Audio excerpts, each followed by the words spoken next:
In this third video on writing your argument essay, we're going to look at writing paragraph 4, which is where you present and rebut the opposing claim. We've already looked at how to structure this paragraph in the video I made on opposing claims, and you actually practiced it on a Padlet, but let's go over it again with this example. So the first thing you're going to do is just say what the opposing claim or other side of the argument is.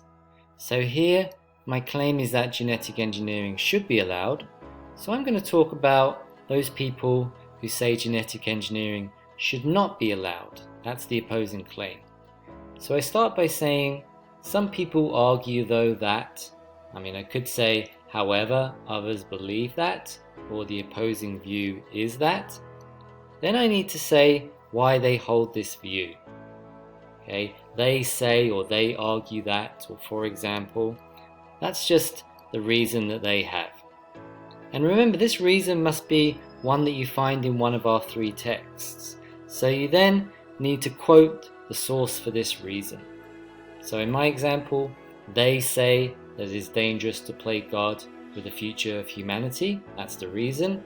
And the example is, for example, Mark A. Thiessen argues that scientists will eventually be able to alter DNA not just to protect against disease, but also to create genetically engineered human beings.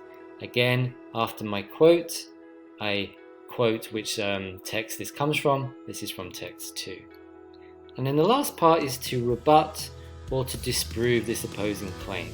And you can start this part by saying, however, this claim is not valid because, or but it is clear that, or this is not a strong argument because. And then you really want to go into detail explaining why their claim is a bad or invalid one. So in this example, the opposing claim is that genetic engineering should not be allowed because it's dangerous. And I rebut this by saying that that's not really the point. We should really focus on the medical benefits of this kind of technology. Then think about how maybe it could be abused. But the important thing is the medical stuff. So I say, however, according to many scientists, it is clear that gene editing holds enormous promise for curing many types of diseases. We should focus on this medical benefit that will help many kinds of people and their future children, rather than worry about the possible abuses of the technology. Okay, so that's paragraph 4. In the next video, we'll look at the last paragraph of the essay, your conclusion.